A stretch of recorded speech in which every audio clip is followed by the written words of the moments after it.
wankana sigale internet ni damu danda yo amma internet no kun dame starlinkin hanganta kan guma mobile khanati fute bitate mana gubba khayte wonni khayte khayte baka khalas internet khana dacha gudibata ka chalu sida lagaychu internet sanit dunya ni najamtu echu sigale tanaf yo dame namne khenya man kunu kabara indu bachu.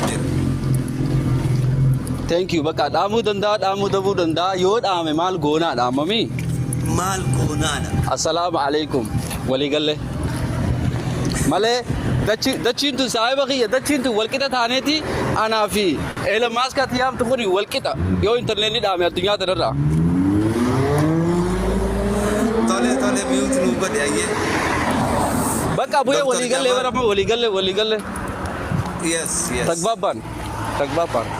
Yo da wata kanya duga wallahi Hamza duga dubbachu biyar da walani tinamni ayolen name heddu me namni sinitin da walle askhaysa yo jiratan namni biyar da walle internet ni damu de ma jani thi ya jolle de gidu bisa ya warra akara jolle sani kharachi wai wa chajira family ane bar illo guto kanaka beme guto kanaka wanninin bati sadena ma khaysa jirutan heddu falkasi jalanef وانغريتي ومني باتي سدين نتخيسة جروخانا خيستي واحد دو دلقتا بيخا ناكا بدا سبتمبر اكتوبر ديسمبر باتي سدين كان خيسة وان ادا دلق تاريخ دو بچي دي بي آلالا يو وابلي سوفر خيسافو باتي سبتمبر في اكتوبر خيسة سينا خيستي واحد دو دابدي لولوتا الدنيا غرغدا باتيلي خم خيستي ته جلدي ماتي لا نمني وان خنا الرهدو وان جلدي منتم فكاتو منتهى ني بغنا غان دفته ترتني جرت منتهى جي دكتور جمال بقى امزاخيا يرو غاري كبادو برو ولمان اسمات ناتي ولا ني اسمات تنا السلام عليكم أمزاكني.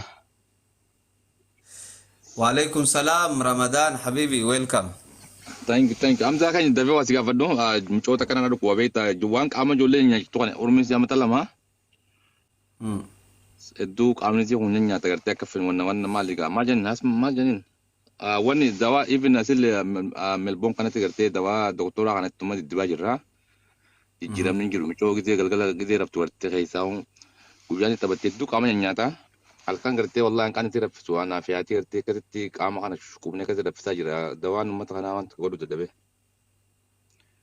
me dawa kenya ra kami tole one lal akigo no ramadan ki ya follow back ana link al sigode jira by the way text let gode jira tole follow khaysa waleti dubbanna malif jannan namni rakko kana ka bu heddu wante jecha yona nama sirrati wan kana dubbade nama heddu tu wan kana wan بيخي وان انما توقف جو نما خانف ركوبته ودندا تناف خيسا ولتي اسوينا وان دكتور ري سينجي اللي ارغو دم بربادا ركوبه خمكته مالكته هندسا كو بغباچو دم فدا كسي خيسا نكو بغباچس اوكي ثانك يو يا نغت يغلطومي اي رمضان نغت بيبي من فلي دايرو تكبي دقيقه تكدبدو شيخ حمزه خين dubbaddu montaate nyatanato sidura asture yo si dabarsite dubbaddu doktora khanya abshir هي هادو بتو استاذ قني هادو بتو abshir اتوفي دكتور السلام عليكم هندي خيسنو بقى جراتني منتهى تني دوغلا تومي بكدلغات تنجرنا دبل تو خيتي في دوران درسي وبلي سخيه شيخ حمزه شيخ جابر هدوغلا تومي دوغا دبچو فمن خينيو سوكا خيخنا برو اكتيف ته هدوغا ريتي يادا ilmi nama dunya khanarati proactive tawn heddu barbachi sad reactive tawra proactive yechuni oso woni takkan dufne ittiyadani tintalani wansani fredi tawra woni suban heddu gari dati beita akkaswata he woni isin heddu dubbatan asirati duga dubbachuf wan heddu nama ajabsi son hakanama tokkoti woni ati xiinxaltee akka ajaa'ibaatti dubbattu an yeroo heddummaa waan reefu jette kanarraa illee warra wanni xixiqqaadha kana nin dubbadha ogaan jiru hin danda'u dalagaa kiyyaa fi bakkaan keessa jiruuf beekta laagaaf qabamnee jirra beekta soo saniifuu nama akka keetii kana yoo dhageeffatan hedduu gaariidha naaf fakkaatti dhugaa dubbachuuf akka nama waahiin itti buutee hajaniin sanitti waa hedduu dubbatta sun jechuun namni waa riisarchi godhee aktiif hoggaa tahee taa'ee akkas riisarchii jechuun sani saayinsii jechuun jala deemtee waan tokko isiin amata 5 booda osoo hin dhufne ati dura bahuu danda'udha. Sammuu akkasii silaa qabaannee hedduun dhugaa dubbachuudhaaf gammada uummata keenya hunda keessaa akkuma jee nuti caancala hedduun nu jira keessaa waan faan bakka nama dalagu kanaa wajjin godhe qabatee waa xiqqoo tokko inni dubbadhe gartee nagaggeessanii hangalmaan jechuu barbaada kanarraa soo arra wanniin ol seenee fi obboleeyyan kiyya mana kana keessa nama hedduu jira. Baatiin tun guyyaan arraa kun guyyaa mental health awareness ka janani addunyaa kanarraa uummanni keenya keessaa hubootatti deebi'aadha waa'ee dhukkuba sammuu kanarraa addunyaa kanarratti nama miliyoona 970 dhukkuba sammuutiin qabamee rakkachaa jiru arra yoo kaanee riisarchi kagoonu taate nama 5 walii qabne addunyaa irratti namni tokko dhukkuba sammuutiin keessaa qabamaadha jechuudha istigmaa waan jaaniin jira keessaa uummata keenya karaa amantaa adda addaatis qabaadhu jechuudha. Waan kana dhukkubaati sammuudhaa kana sammuu dhabnaan ati ilmi namaa huta jechuudha taguguma. Waa hunda dura ilmaan kee dura abbaa fi haadha kee dura nama jaalatu hunda sammuu teetiitu very important. Maaliif yoo sammuu kee qabaatte if jaalattaa nama jaalattu sirnaan jaalattaa sabaa fi sablammii keetiif waa godhuu dandeessaa jechuudha. Amma keessaa biyyoota keessa jiru kana keessatti hedduu arkaa jirra ani clinical epidemiologistidha baatiin tun hoggaa dhuftee fi yeroo hunda hedduun parmoot godha waan kana gartee kan namni keenya dammaqee kara hundaanuuf yaaluu danda'u jechuudha. Kanaafuu obboleeyyan kiyya irra deebiitiin dubbadha statistically yoo dubbannu taate nama miliyoona 970 addunyaarraa waan kanaan qabamee jiru. Gaafa researchii compare goonee dubbannu warra Caucasian fi European American fi warra European keessa jiru warra adii kanaa fi warra adiin ta'e waliin mizaannu warra adiin ta'ini irra waan kanaan dhibamaa jira. Maaliif yoo kajennu taate genetically osoo nuti qabamneen tahini nuti stigma qabna. Stigma jechuun waa shirkinee fi yoo namni tokkummaa fakkeenyaaf ollaa keenya dhukkuba sammuu qaba jaanii akka namni suni galtee maraatee ganaan dhinneetti ilaallee irraa baqannaa jechuudha. Amma gaafa HIV 1980 keessa dura dhuftees akkas irraa baqachuudhaan waan sila nama prevent godhuu kan dandeenyu irraa baqachuudhaan namni gurraachi hedduu du'ee jechuudha addunyaa irratti. Dhukkuba adda addaa kan dhufu hundarraa namni keenya stigma qaba. Stigma kan afaan Oromootiin dilas hin beekani akka irraa wanna jechuu walirraa dutuu jechuudha na fakkaatti. Kanaafuu obboleeyyan kiyya warri dhiiraatii fi halalaatis warri keessa biyya West keessa jirtan professional psychologist, psychiatrist, therapist bira dhaqxanii waan barbaadameen tajaajila argachuu akka dandeessan itti yaaduu akka qabdaniin isiniif dhaama.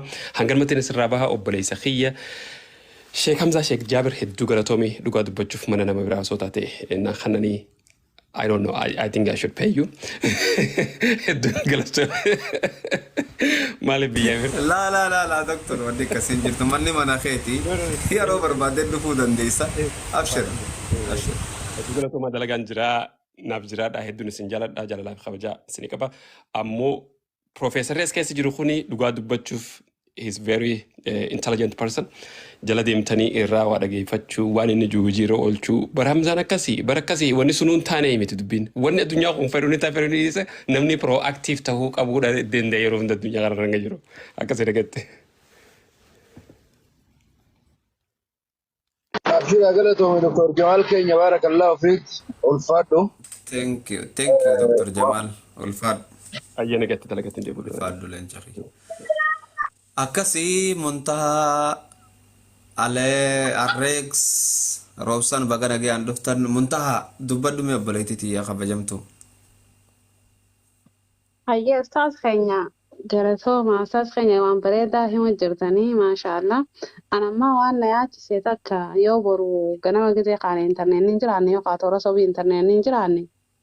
For the first 24 hour maal godhuu qabna. Dalagaa kan raafneetuma bes manumatti taa'ima keenya seentu gooneetuma quraanuma qaramu fi du'aa waan akkasii godhachuu qabna moo.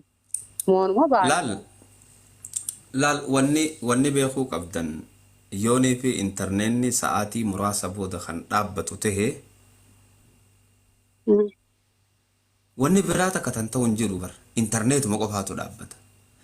Internetni dhaabbachuu kana keessa waa hedduu jijjiiramootan dhufan kana laaltanii jijjiirama gariirraa of eeguudha. Yoo rakkoo kana aduu kana dhufe waan akkanaa godhadhaa hodhaa kiniina kana liqimsaa yoo kan ja'an taate vaaksiina kana fudhadhaa yoo kan ja'an taate irraa ni dhiistan. Takka wanni vaaksiina fudhattan hin jiru guutumatti. Sigalee kiniinallee wanni fudhattan hin jiru. Bishaan isaan isin kannanillee firraa eegaa yoo taate aduu sababsatanii nama hedduu sababa kanaan dhume jechuu waan dandahaniif jecha wanni isin gootan bishaan mana keessan keessa jirullee danfiftanii ifiifillee ijoollee teessaniifillee akka dhuydaniin isinii dhaama kun obbolummaadha akka isin waan kana gootan kalamadaati yoo taate rabbii keessan irratti hirkattanii waan holograafii ja'anillee fayyadamuu dandayan nama kana akka barbaadan godhuudhaaf. Internetni yoo dhaamellee xiyyaa fi keetiin dhaama malee uummata gurguddaan dhaabuu fi haa taraquu qabaadha. Uummanni waa hundeef jala qopheeffatee waggaa waa godhuu deemu waa godha. Sigalee. Tanaaf wanni rabbuma irratti hirkattanii akka ifeeydan isinidha. Wanni biraa takka godhuu dandeenyu hin jiru. Okay. Guyyaa keenya ituma fufnaa Ammoo jechuudha. wanni niin rabbi irraa kajeelu wanni kun hundi nutti tahuu dhabdee nagaan lafaa ka'uudha. Inshaallah. Inshaallah. Hayyee Assalamu jazaak alaikum laashaa keenya warahmatullahi. hedduu galatoomii waan bareedaa nuuf Waalaikum iddoo salaam. jazaak khayr. Assalaamu alaikum. Waalaikum salaam galatoome mumtaa teenya. Hayyee. Welcome faamii kiyya dubbaddutti yaane. Hamza keenya akkamii hundi keessanuu nagaa. Duraan dursee Alhamdulillah. informationii Hamzaan nu kanne 90% correct informationidha. Wanni jiru ammoo dramatically waan jijjiiramaatii jira. Akkuma inni je UN Assembly kanarratti waa'ee Palestine fi Israa'el lolli ka'uu akka danda'u uummanni xiinxaltoonni siyaasaa forecast godhanii jiranii. Israa'el Saawudii wajjin hariiroo uumuudhaaf ifi qabatanii Palestine tana dha'uudhaaf karoora lafa kaayatanii jira. Akkuma jedhee pilaanii duraan isaan intarneeta cufuudhaa yaada jijjiiruu mala, maybe cufamuu dhabuu mala.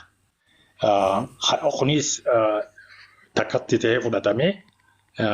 Ammoo akkuma inni jedhetti backup satellite jira. Amerikaan GPS qabdi.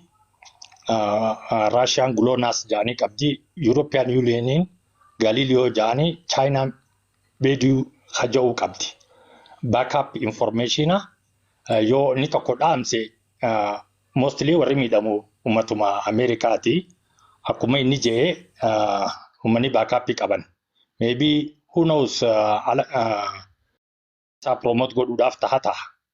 Gaafa iddoo koronaa san 5G kana sistema keessa naquudhaaf warri WHO gisee didan karaa adda addaatiin force godhanii naqan. Uummanni waan hin goone hin qabanii information inni nu kanne sirri fudhannee maaltu ta'uu danda'a. Maybe 60% 70% dhaamuu dhabuu mala. Haa ta'u immoo akkamittiif qopheessinaadha. Akkuma Dr. Reefu jee proactive ta'uu qabna malee uummanni keenya resistansiidha waan takka information fudhatu irratti. Akkuma information fudhannee maal godhuudha malee Hamzaan harkaan qabu dhugaasaati. You cannot press the red button. Har'a internet Hamzaan hin cufu. Silaa ta'e illee keenya Hamzaan irratti hin cufu. Kanuma jechuu barbaade galatoomaa. Thank you. Silaafee akkamitti dhifirrattuu cufa. Ifumarrattuu akkamitti cufa. Thank you, Fami.